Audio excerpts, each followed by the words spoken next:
Hello, everybody. How's it going? I'm Piper, and I'm a little bit of a one-trick pony these days. This is the pony. Here to tell you about Portal Network. This is sort of like my white whale in this thing. Hopefully it doesn't eat me and sink my ship.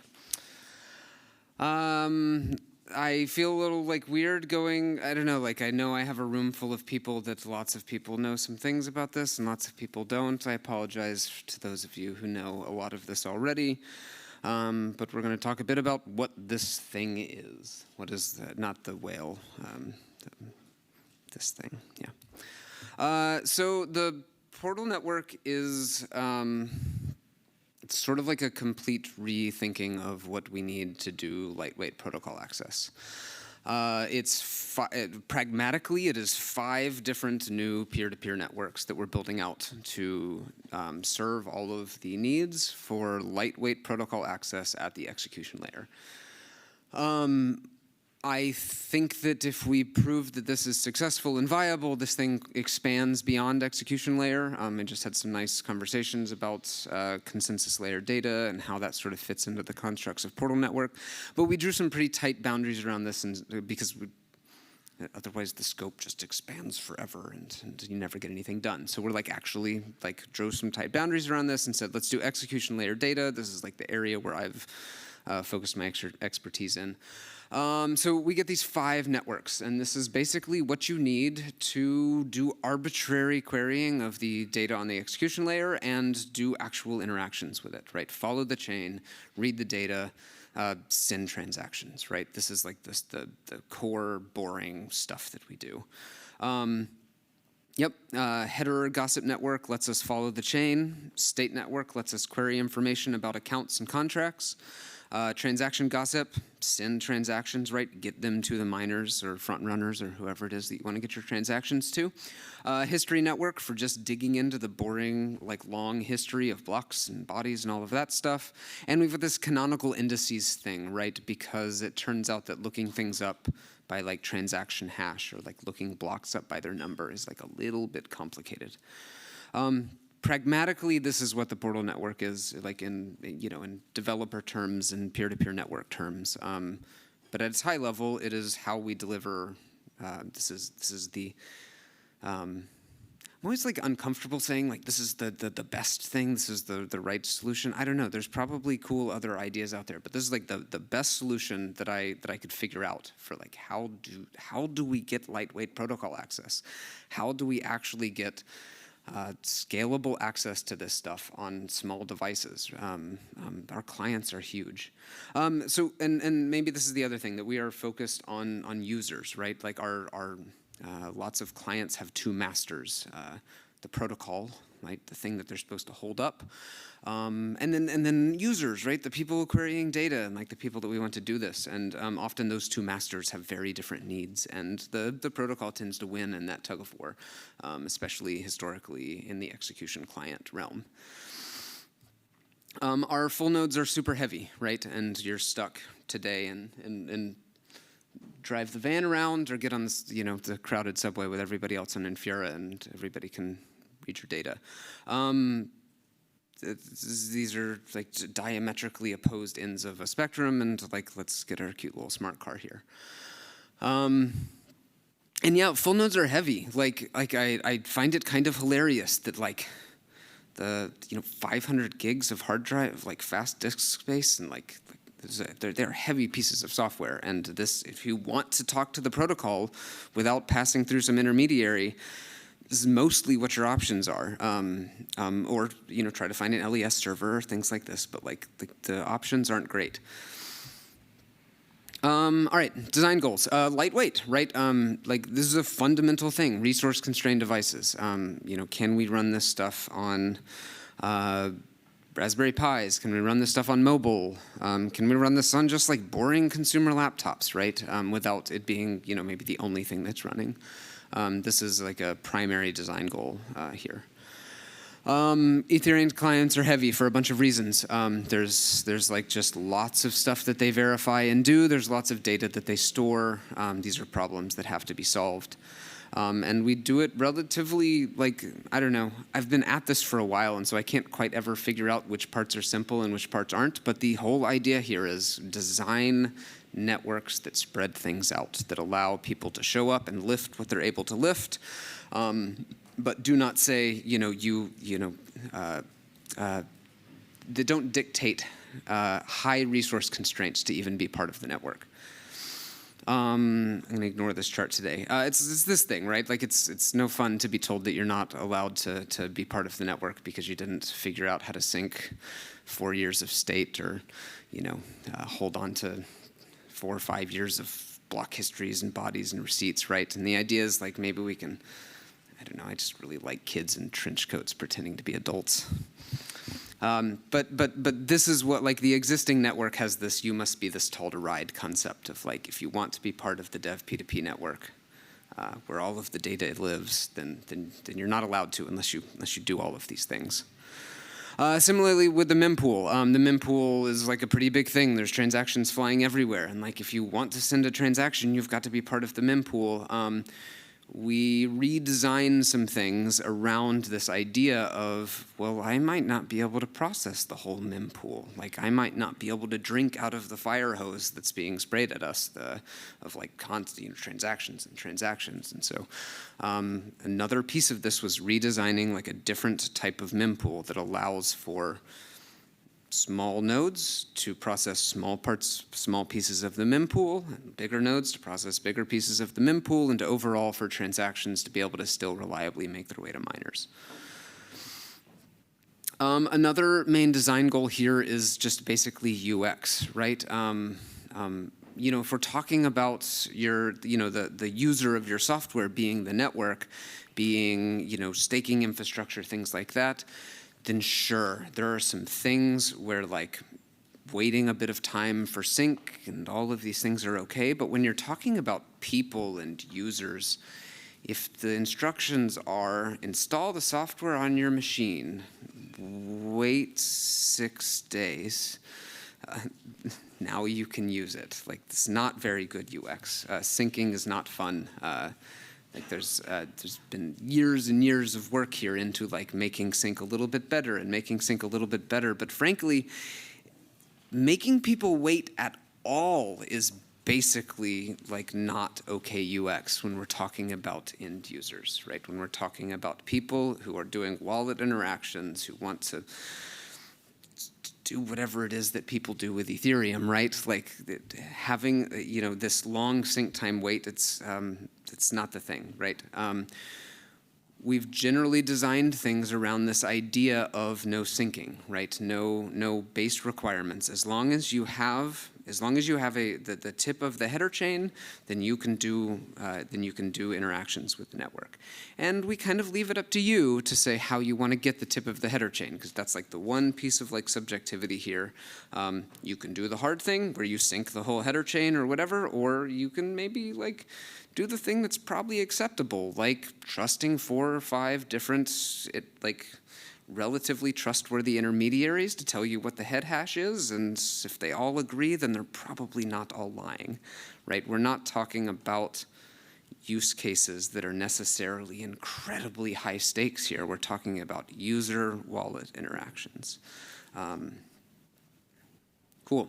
Scalability. This is another piece, and like not this type of scalability. That's other things.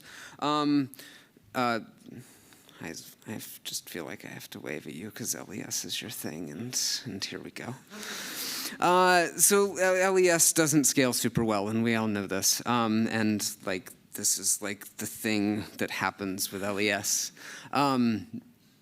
It's hard to find a server, right? It's not on by default. There's just all of this stuff, but like client-server things, they just sort of like fundamentally decentralized neat. But like if you don't have enough of these little things that all of the spokes are connecting to, then it's this, right? The Portal network is designed on this like distributed model of just throw more machines at it and it gets stronger in theory, right? There's a lot of careful caveats here, but the general idea is aiming at a network design that You want to throw 10,000 nodes at it? Neat. You want to throw 10 million nodes at it? Probably just fine also. Scalability at the level of stuff running on most of the people's phones and all of the different, having maybe 2 or 3 different portal clients running at the same time on your machine because there's one embedded in a browser and maybe there's one at the system level and maybe there's one at the wallet app that you downloaded. These things being ubiquitous and lightweight and embeddable and there being lots of them.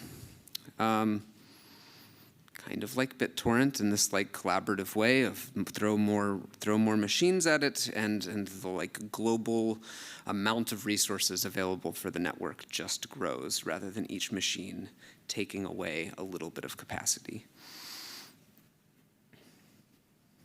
Any questions? Just before I do a quick practical example of what doing something with the Portal network is. Cool. I had another one that I did before, but I think I like this one better. ETH get balance is a pretty straightforward JSON RPC endpoint, right? You want to look up the balance of your account. This is sort of the default client model of this. We're going to presume that we're doing a balance inquiry with a block number. So we're going to actually look something up at a specific block because it makes the example a little bit more interesting. So this is standard JSON RPC endpoint. You hit it with get balance with, say I want the balance from 10 blocks ago. And what your traditional client is going to do is basically hit, they're actually maybe not 3 different databases, but I'm going to treat them like they're 3 different databases. It's going to hit this first one, the canonical indices, right? It's got to map that block number into a block hash, right? Which one is canonical? Each height can maybe have a couple of different uncles or whatever. So it's got to look up which block hash is actually the right one for that height. Now it's got that, it actually needs to go look up the header from wherever it's storing headers and retrieve that. Inside the header is the state root, which lets it kind of dig into the actual state data. So once it gets the header back, it's going to reach back into another database where it's storing all of the accounts and contract storages and things like that, and actually read the balance out and give it back to a user, right? This is the thing that happens under the hood every time you load MetaMask up, right? It hits a get balance thing to tell you how many tokens you have in the stuff, and right, this is standard JSON RPC stuff, and under the hood it does a bunch of things. The whole thing in the Portal network is that we have to replace all of these data stores with network level functionality.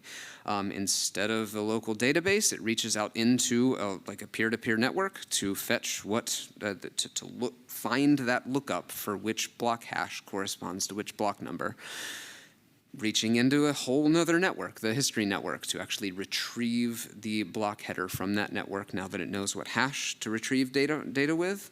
And then again, now that it has the hash and it has the state root, doing a bunch of interactions in the state network to actually read that latest data out.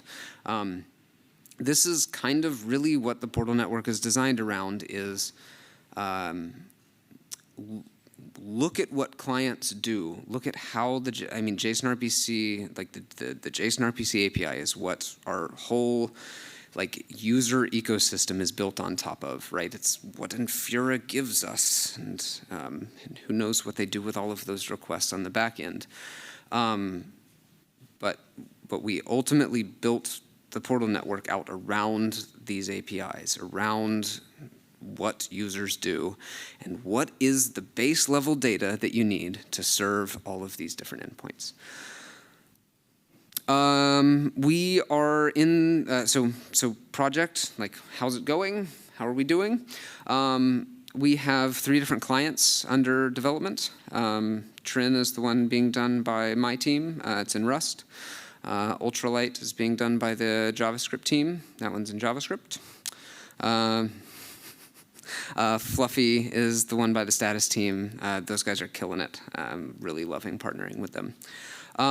These are 3 different full clients, kind of built out towards slightly different use cases and slightly different directions, but all full Portal clients to the Portal network. We are we're in this middle of this sort of like spot of like kind of like boring incremental process and progress. And I'm sorry that I'm calling it boring, but like it's really exciting from the inside because all of these pieces are coming together that are building out the first network that we're creating, which is the history network. But like the amount that's there to show off today is pretty small. But we're months away from a like fully functional version of the history network that we can start piping in and housing all of the blocks and headers and receipts history. And then immediately up next, we start building out the other networks. And we sort of expect each one to go a little bit quicker than the last one because they all build on top of the same basic primitives and same basic things. The software estimates are meaningless. I could tell you that we're going to have this thing up and running by the end of next year. I could tell you any number of things here, and the real thing is going to be when we show up with a real working thing. And so that's what we're working on. Anybody who wants to join us, who wants to begin a new implementation, who wants to take apart their normal ETH1 client and do some portal client stuff on top of it. Anybody who wants to do beacon chain stuff, which is very quickly racing towards us in a portal network context. I'm absolutely really interested in talking with you. And in general, I'm very game to have anybody like ask me questions. Tell me how we're wrong. Help us. This is a big project that spans multiple teams, and over the coming years. Assuming continued progress and success, it's just going to cross more and more teams and things like that. That was the thing that was like really surprising to me over the last couple of years is like going at this problem and kind of continually realizing like, this is bigger than I thought it was. This is bigger than I thought it was. I thought we were going to be able to do this easier. I thought that I did not think that this was going to be so hard. And the scope of like what needed to be done to actually deliver on this promise being, well, multi-team, relatively large, something that we need this community to do together. So. Thanks to those of you who are already part of it and helping. Thanks to all of you who've asked questions, helped me validate ideas, and I think that's all I got.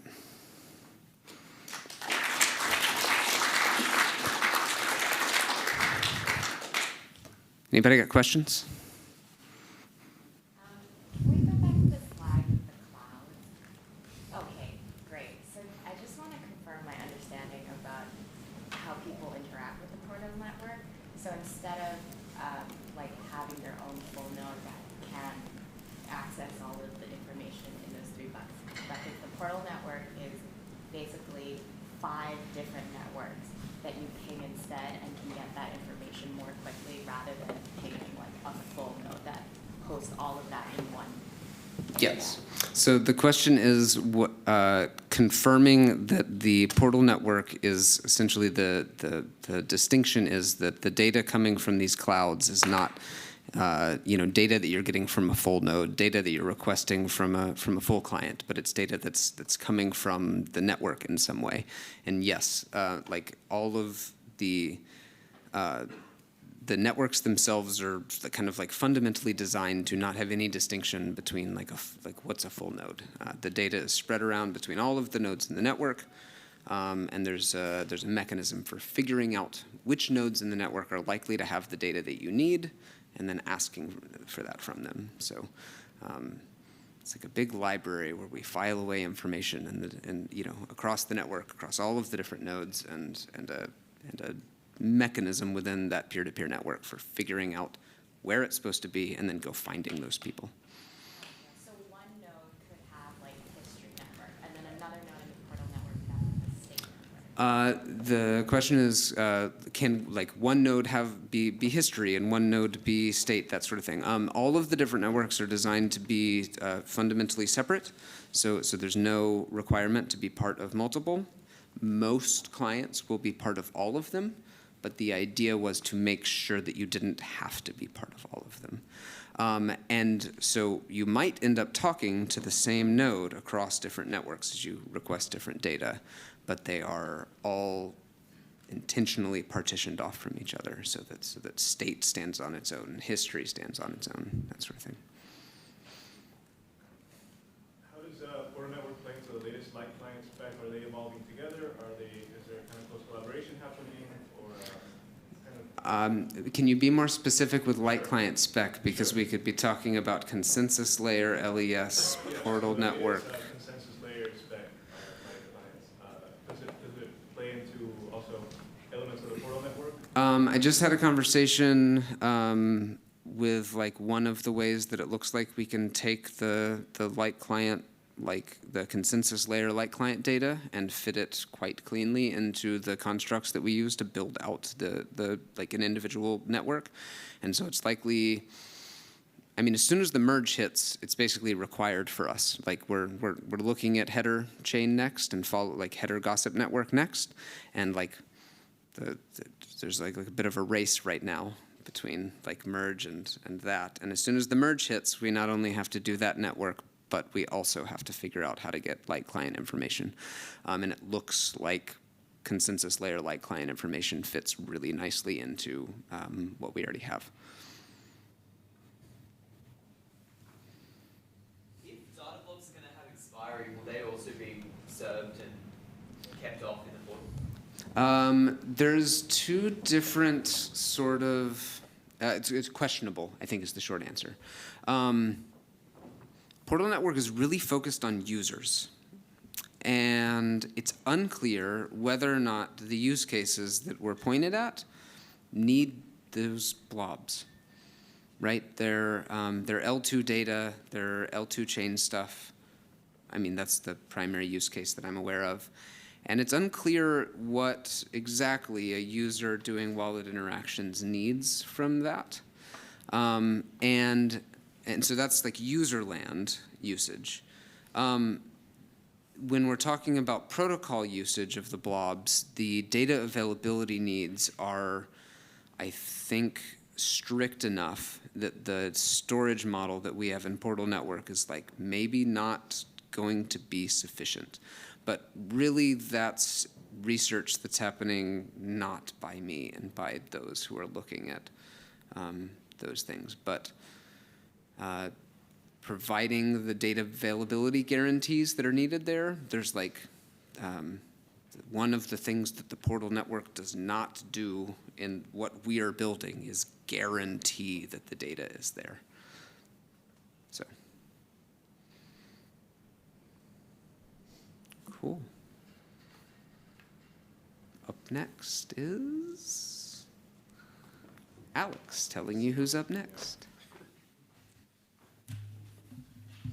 Thank you, Piper.